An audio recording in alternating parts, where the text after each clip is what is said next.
السلام علیکم پیارے پیارے اسلامی بھائیوں، سبسکرائب کریں ہمارے چینل کو اور بیل آئیکن کو دبائیں جس سے آپ کو ہماری ہر ویڈیو کی نوٹیفیکیشن ملتی رہے۔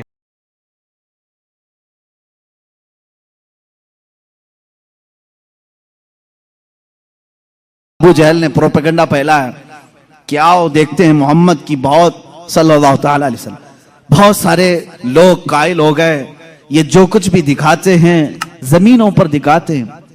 خط لکھ کر کے یمن کے ایک بہت معزز شخص جن کو حبیب یمنی کہتے ہیں بلایا۔ ابو جہل کی اچھی دوستی تھی، تجارت کی ساتھی داری رہی ہوگی۔ حبیب یمنی کو کہا ہمارے ہاں ایک ایسا شخص نکلا ہے جو ایسے ایسے دعوے کر رہا ہے، آؤ۔ اس حبیب نے کہا میں تو اپنی آنکھوں سے آ کر کے دیکھوں گا، اگر وہ جادوگر ہے تو میں سمجھ جاؤں گا کہ وہ کیسے جادو کرتا ہے، مجھے بھی تھوڑا علم ہے۔ وہ شخص حبیب یمن سے نکل کر کے مکہ آیا۔ ابو جہل نے سارے لوگوں کو جمع کیا، محمد عربی صلی اللہ تعالی علیہ وسلم کے پاس آئے اور کہا اگر آپ اللہ کے رسول ہیں اور آپ جو کچھ دکھاتے یہ معجزہ ہے تو اب ہمیں زمینی معجزہ، زمینی کرتب کی ضرورت نہیں، اس لیے کہ مکہ والوں کا یہ عقیدہ تھا جادوگر جو بھی دکھا سکتا ہے وہ زمین پہ، آسمان پہ نہیں دکھائے گا، آسمان پہ جادو نہیں چلتا۔ آج بھی کوئی جادوگر آسمان پہ جادو کر کے دکھائے نہیں چلے گا۔ انہوں نے کہا زمین کی بہت ساری چیزیں دیکھی، آسمان پہ کچھ دکھاؤ۔ یہ 14ویں عید کا چاند اس رات چمک رہا تھا۔ حضور پاک صلی اللہ تعالی علیہ وسلم نے فرمایا کہ اگر میں اس چاند کو 2 ٹکڑوں میں تبدیل کر دوں تو اس شخص نے کہا حبیب جو یمن سے آیا تب تو ہم آپ کو اللہ کا رسول مان لیں گے، اگر آپ کا حکم آسمانوں پر بھی چلتا ہے۔ حضور پاک صلی اللہ تعالی علیہ وسلم جبل ابو قبیس ایک پہاڑی ہے مکہ میں، اس کے نیچے کھڑے تھے، سارا مجمع تھا۔ اللہ کے نبی صلی اللہ تعالی علیہ وسلم نے چاند کی طرف یوں اشارہ فرمایا، اچانک چاند شک ہوا، ایک ٹکڑا پہاڑ کے اس طرف دوسرا ٹکڑا پہاڑ کے اس طرف نظر آ رہا تھا۔ یہ ایسا نہیں کہ کرتب دکھانے والے یوں توڑ کر یوں بٹھا دیں۔ اللہ کے حبیب صلی اللہ علیہ وسلم نے جو شق القمر کا معجزہ دکھایا وہ آدھی رات تک ٹکڑوں میں ہی رہا، منٹ 2 منٹ 5 منٹ نہیں، آدھی رات تک ٹکڑوں میں رہا۔ اور یہ بات صرف مکہ والوں نے نہیں، جادو ہو تو سامنے والوں کو دکھے۔ میاں اب تو کمال آسمان پر ہوا ہے، چاند ایک شہر میں طلوع نہیں ہوتا، پوری دنیا میں طلوع ہوتا ہے، پوری دنیا میں۔ اب میں آپ کو بتاؤں چند تاریخی باتیں۔ ہندوستان کی سرزمین پر بھی چاند کے ٹکڑے ہوتے ہوئے دیکھا تھا۔ راجہ چرمن جو کاسرگوڑ کیرلا کے رہنے والے، آج بھی اس راجہ کا فورٹ موجود ہے، وہاں سے اس نے چاند کے 2 ٹکڑے ہوئے دیکھا اور اس نے اس رات کو نوٹ کر کے رکھ لیا کہ فلاں فلاں رات چاند کے 2 ٹکڑے ہوتے ہوئے میں نے دیکھا ہے۔ پھر جب حضرت مالک بن دینار تشریف لائے ہندوستان آئے ہیں اور ان کے کمالات کو دیکھ کر کے اس نے کہا ایک رہسیہ ہے، ایک معمہ ہے جو حل نہیں ہوتا، میں نے ایک رات چاند کے 2 ٹکڑے ہوتے ہوئے دیکھا ہے۔ حضرت مالک بن دینار نے کہا وہ میرے آقا کی انگلیوں کی برکت تھی۔ کہا وہ کون ہے، کہاں رہتے ہیں؟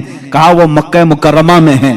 رسول کریم صلی اللہ تعالی علیہ وسلم کے متعلق مالک بن دینار نے جب بتایا، اس راجہ نے اسی وقت سفر کا ارادہ کیا اور اپنے کچھ ساتھیوں کے ساتھ سفر کے لیے روانہ ہوا، مکہ مکرمہ پہنچا بھی اور اسلام کی دولت سے مشرف بھی ہوا۔ جہاں تک یہ تاریخ ملتی ہے واپسی میں درمیانی راستے میں اس کا انتقال ہوا اور مسقط سلالہ کے قریب غالباً جو عمان میں ایک شہر ہے وہاں پر تدفین بھی عمل میں آئی، آج بھی مزار مبارک ہے۔ یہ تاریخ کی وہ سچائیاں میں آپ کو بتا رہا ہوں، صرف مکہ کے کافروں نے معجزہ شق القمر نہیں دیکھا، ہندوستان کو بھی فخر ہے اس بات پر کہ ہمارے درمیان سے بھی اگرچہ وہ کفرستان میں رہنے والا راجہ لیکن بعد میں اسلام میں آ کر کے اس نے ہم سب کا کفارہ ادا کیا ہے، معجزہ شق القمر کو دیکھا بھی اور انکار نہیں کیا۔ اس سے یہ معلوم ہونا چاہیے ہندوستانی وہ ہو جو میرے آقا کے معجزوں کو دیکھے تو انکار نہ کرے بلکہ ایمان لے کر کے آئے اور صحابہ کے نقش قدم پر چلے۔ یہ حقیقی ہندی ہونے کی دلیل بھی ہے، جو ہندوستانی مسلمان ہے وہ حضور کے علم غیب کا انکار نہ کرے۔ صحابہ نے انکار نہیں کیا تھا، صحابہ نے نہیں کہا تھا پیٹ پیچھے کی خبر نہیں ہے۔ اگر تم ہندوستان میں رہ کر کے اس طرح کی باتیں کرتے ہو تو میں کہتا ہوں دیش دروہی تو اصل یہی ہے، سب سے پہلے عزیزان گرامی وقار، اب رسول کریم صلی اللہ تعالی علیہ وسلم کے معجزے شق القمر کو جو ہوتے ہوئے حبیب یمنی نے سامنے دیکھا.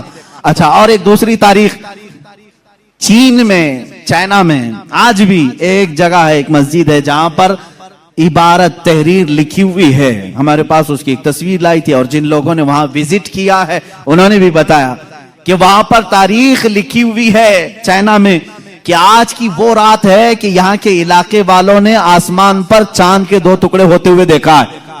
جبکہ چائنا میں اسلام کہاں آیا تھا؟ اس وقت کوئی اسلام اور ایمان والا نہیں تھا. اس کے باوجود لوگوں نے جو دیکھا وہ دیوار پر لکھا ہوا ہے. یہ تاریخ کی سچائیاں ہیں، اور اس کا انکار کفر ہے. اس لیے کہ شق القمر کا معجزہ خود قرآن بیان کر رہا ہے. اقتربت الساعۃ وانشق القمر، قیامت قریب آ جائے گی تو چاند پھٹ جائے گا. اس کی تفسیر میں فرمایا چاند خود سے نہیں، حضور پاک کی انگلیوں کے اشارے سے پھٹا ہے. یہ معجزہ، اور اس کے بعد حضور پاک صلی اللہ تعالی علیہ وسلم کے اس معجزے کو دیکھ کر کے حبیب یمنی نے کہا اچھا یہ تو ہم نے دیکھ لیا، لیکن اللہ کا رسول وہ ہے. دیکھیں اب یہ عقیدہ ہے، اصل عقیدہ. کافر بھی عقیدہ یہ رکھتے تھے رسول وہ ہوتا ہے جو غیب کی خبریں دیتا ہے، غیب کی خبریں دیتا. اس نے یہ اپنی شکایت نہیں کی، کہا میرے دل میں ایک بات ہے جو چبھ رہی ہے، کیا آپ بتا سکتے ہیں؟ کون کہا؟ حبیب یمنی نے. حضور پاک صلی اللہ علیہ وسلم نے فرمایا ہاں تیرے دل میں یہ بات ہے کہ تیری ایک بیٹی اپاہج ہے، لنگڑی ہے اور کمزور ہے، اور اس کے جسم میں کمزوریاں ہیں پیدائشی طور پر، تجھے ہمیشہ اس کا دکھ ستاتا ہے، کاش وہ بچی صحیح ہو جائے. حبیب یمنی نے کہا بالکل میرے دل کی بات آپ نے بتائی، اور کلمہ طیبہ پڑھا. کلمہ طیبہ نہیں پڑھا، کہا کہ میں آپ کو پھر سے ملاقات کرتا ہوں، پھر سے ملاقات کرتا ہوں. ابو جہل بہت بہکانے کی کوشش کرتا رہا. حبیب جو ہے یمن کے سفر پر چلا گیا، واپس گیا، اسی شش و پنج میں تھا کہ آخر کوئی شخص میرے گھر کی بات کیسے بتا سکتا ہے؟ محمد صلی اللہ تعالی علیہ وسلم یمن کبھی ادھر آئے نہیں، میرے گھر میں معذور لڑکیوں نے کیسے پتا؟ وہ یمن اسی شش و پنج میں گھر آیا، دروازہ کھولا تو دیکھا اس کی بیٹی بھلی چنگی چلتی ہوئی آ رہی، اور کیا کہہ رہی ہے؟ لا الہ الا اللہ محمد رسول اللہ. حبیب گھبرا گیا، کہا اے خاتون، اے میری بیٹی، یہ تو بھلی چنگی کیسے ہو گئی اور تیری زبان پر یہ کلمہ کیسے آیا؟ وہ کہتی ہے آج سے چند روز قبل میں رات کے وقت آرام کر رہی تھی بستر پر، درد شدت کا تھا، اسی اسنا میں میں نے گھر کے دیوار پر، گھر کے دروازے سے ایک نورانی شکل کے بزرگ کو آتے ہوئے دیکھا. کہا وہ کیسے تھے؟ کہا ان کی آنکھیں ایسی تھی گلابی رنگت والے چہرے کے جن کی بھویں ملی ہوئی تھی، زلفیں کندھوں تک لٹک رہی تھی، امامے کا شملہ اس طرح تھا، پورا حلیہ میرے آقا کا وہ بتانے لگی. کہا انہوں نے آ کر کے مجھ پر دم کیا اور میرا جسم صحیح سلامت ہو گیا، اور انہوں نے کہا اے بچی تو یہ کلمہ کیوں نہیں پڑھتی؟ انقریب تیرا باپ بھی پڑھے گا. میں نے کلمہ پڑھ لیا. وہ کہتا ہے حبیب یمنی اے خاتون تو مجھ سے پہلے پہنچ گئی، اب میں گھر میں نہیں واپس مکہ جاتا ہوں. واپس آیا اور دار اسلام میں داخل ہوا. ابو جہل کو کوسنے لگا اور کہا اے ظالم تو نے جادوگر کہہ کر کے بلایا تھا، محمد کے متعلق کیا کیا پروپیگنڈا پھیلایا تھا. اور ابو جہل سے کہا بات تو اچھی ہی ہے تیری، تو نے جادو دکھانے کے لیے بلایا تھا، لیکن میں تو ایمان کا سرشتکار ہو گیا، میں ایمان کے پیکر میں ڈھل گیا. اللہ کا احسان ہے میرے عزیزو، یہ میرے آقا صلی اللہ تعالی علیہ وسلم کا ایک معجزہ دکھانے کے لیے لوگوں نے کہا 3 معجزے اس وقت دکھائے، چاند کے ٹکڑے بھی کیے، اس کی بیٹی کے گھر میں اس کو صحت بھی دیا، اور پھر اس کو ایمان کی دولت سے بھی نوازا. عزیزان گرامی، حضور اکرم صلی اللہ تعالی علیہ وسلم کے جو کمالات اور معجزات علم غیب سے متعلق ہیں وہ تو ایک الگ ٹاپک ہے. میرے آقا کیا کیا جانتے تھے، کیا کیا نہیں جانتے تھے، یہ ہم سب کو کہنا ہی نہیں چاہیے. پہلی بات، تم ہوتے کون ہو حضور کا علم ناپنے والے؟ تم یہ کہو کہ حضور کو یہ نہیں معلوم تھا، یہ نہیں معلوم تھا، یہ نہیں معلوم تھا. تجھے کیا کیا معلوم ہے؟ اللہ کے حبیب صلی اللہ تعالی علیہ وسلم کے متعلق بعض لوگ کہتے ہیں حضور یہ نہیں جانتے تھے، حضور یہ نہیں جانتے تھے. ظالموں، ذرا اپنے علم کی خیر مناؤ، اپنے ایمان کی خیر مناؤ کہ اللہ کے نبی صلی اللہ علیہ وسلم کو قرآن کہہ رہا ہے وَعَلَّمَكَ مَا لَمْ تَكُنْ تَعْلَمْ. اے رسول ہم نے آپ کو وہ سب سکھا دیا جو آپ نہیں جانتے تھے. اب اللہ نے کیا کیا سکھایا پہلے اللہ سے پوچھ کے آؤ. اے رب تو اپنے نبی کو کیا کیا سکھایا ہے؟ اللہ رب العزت جانے اور اس کا رسول جانے کہ وہ کیا سکھایا اور انہوں نے کیا سیکھا ہے. بہرحال حضور اکرم صلی اللہ تعالی علیہ وسلم کا ایک اور معجزہ میں عرض کروں, اس کے بعد میں اپنی گفتگو کو سمیٹتا ہوں. چاند کا شق کا ہونے کا معجزہ. دنیا میں دو بڑی چیزیں ہیں جو طاقتور, ایک چاند اور ایک سورج. چاند تک پہنچنے کے دعوے تو کیے ناسا والوں نے, اور سورج پر پہنچنے کی کوشش کر رہے ہیں لیکن جل رہے ہیں, پریشان ہو رہے ہیں. لیکن ظاہر سی بات ہے اس کا جو والٹ ہے وہ تو تم جلا دے گا. ابھی پہنچے نہیں ہیں. چاند میں پہنچے تھے یا پھر فلم یہیں سے بنائے تھے, اس پر بھی بہت سارے ڈیبیٹ چل رہے ہیں. بہت سارے لوگ انہی کے لوگ مانتے بھی نہیں چاند پر تم گئے نہیں تھے, فلاں اسٹوڈیو میں کھڑے ہو کر کے سب فوٹو بنا کر کے لائے ہو. آج میری گفتگو کا یہ حاصل نہیں ہے, آج میرا وہ ٹاپک نہیں ہے.